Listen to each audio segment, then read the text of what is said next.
To achieve financial freedom, you need to quit your job, burn all bridges, and go all in on your business. That is fucking terrible advice.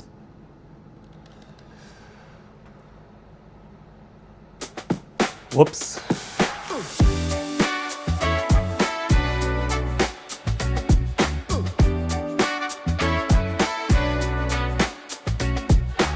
Alright, so it's like past 4 in the morning. I'll show you guys. 4:10. This is the current state of the latest video. The click-through rate is like even worse than the first video. I saw that, I kind of just like freaked out. Like I've literally spent the last like 7 hours thinking of ideas to just like completely start a new channel, like give up on this series. It's pretty much just because like I expected the video I just put out to do better than it did, and then when it didn't, I just kind of just freaked out. I don't know, I think I had a moment of clarity though. I'm like, no, stick to what I'm doing. You know, this is what you guys have kind of signed up to watch. This is what I wanted to make. I don't know, man, it's just really stressful. Like I have bills to pay. I don't make any money right now, and I have enough money to live off of for a while, but eventually that's gonna run out. So this part of me is like, oh, I just have to make this work.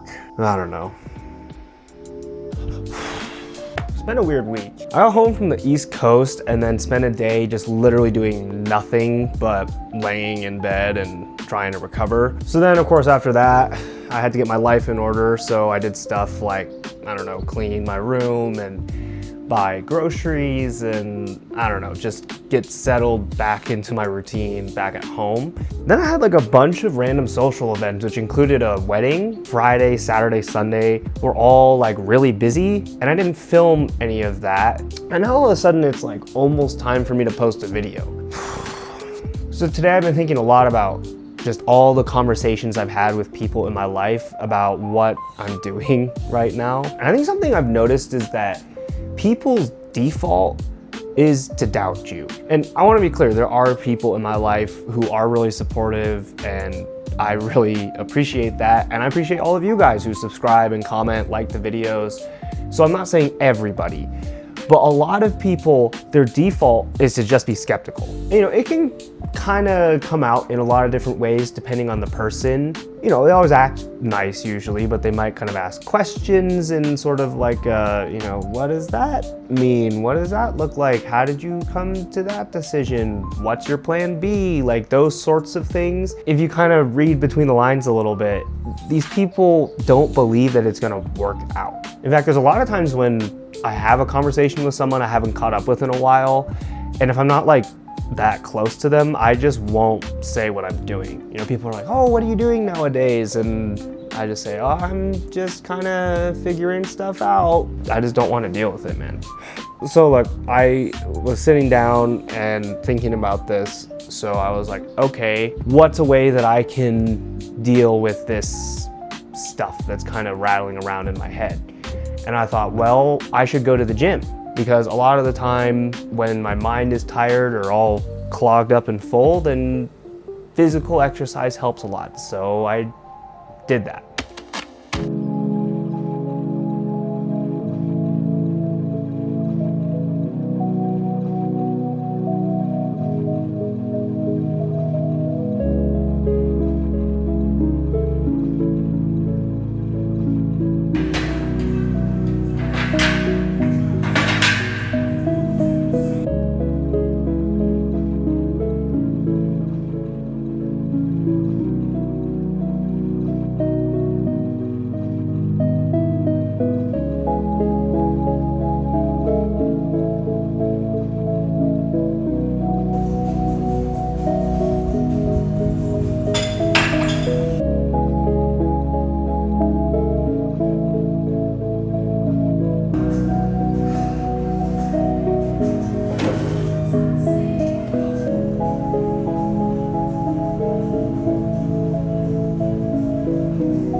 look, to be honest, the only thing I feel like I got out of that was a reminder that I'm super weak because I haven't lifted in like over 6 months, and now my legs are still super sore.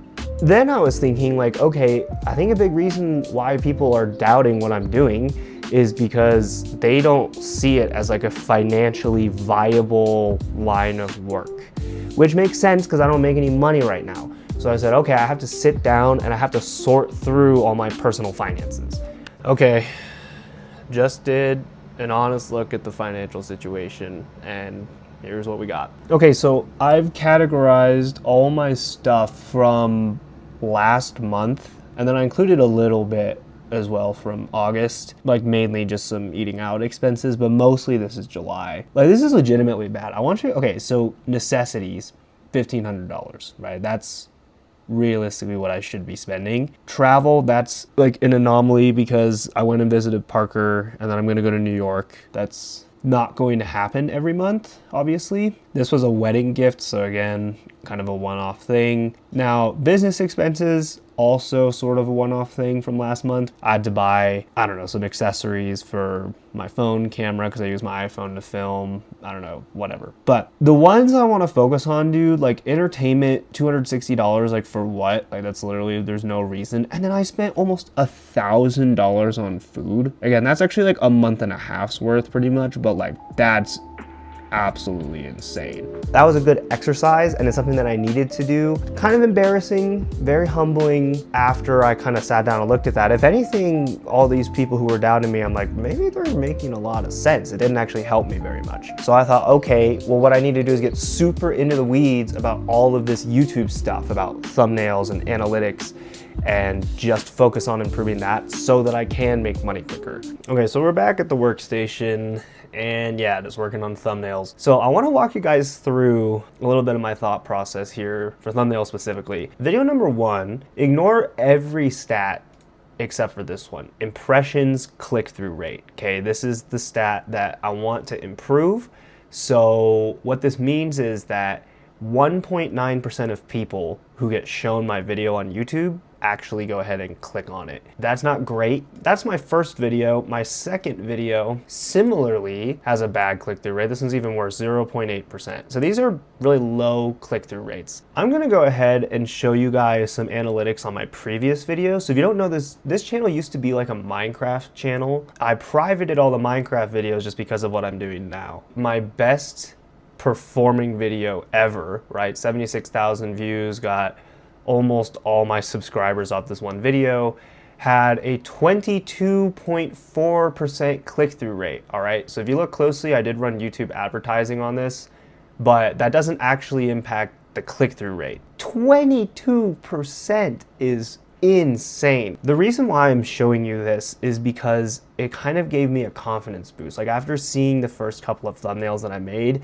and the fact that they weren't performing as well as I wanted, I was like, man, like I don't know how to do this. I don't know if I have what it takes. But looking back on my Minecraft videos, I'm like, wait, I'm getting 7, 8, 9, 22% click-through rates on these old videos. I can do this. I'll admit it's been a lot harder for me to actually make thumbnails with like my face and like a real camera shot and whatever, but I've been trying, and you can see a couple of these attempts, and I'm just gonna warn you, some of these are so bad. So this is a screenshot from my first video, all right? And literally all I did was take a screenshot from the intro and then just used a background remover tool here on Canva, and then I had a cutout of my face, and then I put text over it. Then I had an idea of doing like a top-down shot for a thumbnail. This one I gave up on, as you can see. Let me see if I can recreate this, hold on. So I just did a Google search for a picture of a beach, and my idea for this thumbnail was I was going to the East Coast in my last video, so I wanted some sort of top-down shot of me at a beach.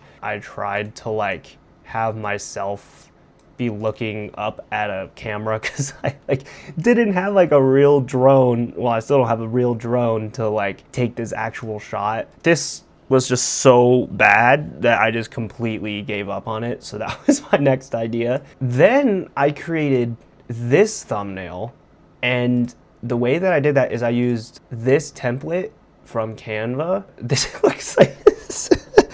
I mean, come on, bro. Can we just laugh at this for a second? Like, this is just like, I don't know. So I posted episode 2 with this thumbnail, and this thumbnail just was not doing well. And then I like freaked out. And then I changed it just to like a screenshot from the video, which is this image. So this is the current thumbnail for episode 2. This is obviously like very low effort, doesn't really say anything. So I didn't expect this one to do well, but I was honestly just embarrassed. Like, that's the truth, dude. Like, I was embarrassed that I had posted this because it just looks really amateurish, I think. Then I kind of got to the idea, well, what if I look at what other people do for thumbnails? There's like a lot of before, after thumbnails, so I'm like, maybe I could do something like that. This one I gave up on. This is so bad, dude. Like, you can see, like, this is just so bad. I think it was Ryan Trahan had a thumbnail, and he's a really big YouTuber. Let me just find it, hold on. So this thumbnail right here, it's like really blurry because I'm zooming in on Google. It's him on the right, and then this weird McDonald's looking crazy sandwich, and then some text with an arrow. There was a YouTuber who I was watching who broke this thumbnail down, and he's like, there's kind of this second element to the thumbnail that adds intrigue. It's his face, that's one element. Then he's got the McDonald's logo in the bottom left, but then it's like, what is this burger? Why does he instantly regret it?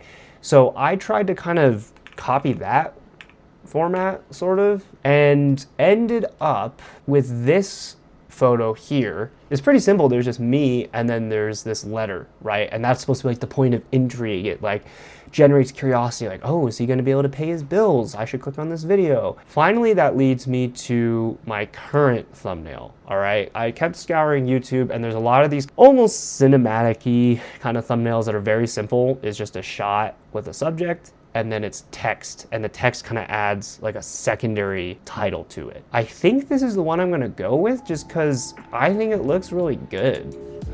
And again, that was a good exercise, but I'm still sitting here like, what is this video even about? Like, is this actually helpful to anyone? Am I adding value to anything? And of course, there's that kind of background constant pressure of my savings account, because that kind of works like a ticking time bomb, where I always have that date in the back of my head of, yeah, eventually I'm gonna run out of money. It's back again. So if you're not caught up with my channel, I've been kind of slowly reading this book over the past couple of weeks. It's called The Courage to be Disliked, and it's about the psychology of a guy named Alfred Adler. So one of the points that I was reading this week is called the separation of tasks. See, in life, we all have responsibilities that we have to handle, and then other people have their own responsibilities that they have to handle. But a lot of the time, it's really easy for us to actually take on other people's responsibilities as our own. So the thing I was thinking about, my responsibility is making the best videos that I can. But then something like YouTube analytics really complicates that, because you get immediate statistical feedback on other people's reactions to that video from the get-go. And there is a sense where it is my responsibility to look at those numbers and gauge the success of that video and try and improve. That is my responsibility. In another sense though, other people's reactions are not my responsibility. I can't control how you all are going to respond to this video. Everyone could dislike it, leave negative comments, unsubscribe, but that's your responsibility, is how are you reacting to what I'm putting out. So it's this like really weird balancing act for me. To be honest with you, I like really don't like this video at all. And I mean like this current video that you're watching. Because what I'm doing is basically trying to summarize each week, like what's happened this week, how have I grown as a creator? And I'm like, I don't really know. But if there's one thing that I actually am proud of, it's the fact that in the midst of all of these doubts from other people that then get to me, and me trying to take on too much of the responsibility for other people's reactions, amidst all of those different things, I still got my tasks done. Like, I still scripted, I still filmed, I still edited, and I still published. And I guess the thing that I'm trying to let sink in, however this video performs, is really at the end of the day not my task. I can't control every single person and how they react, and I can do my best to try and get a positive reaction, but in the purest sense, I can't control that. Look, there's no like profound narrative or good storytelling to this video. This is just kind of where I'm at, so it's way too late. I just have to edit this and go to bed. So I'll see you next week.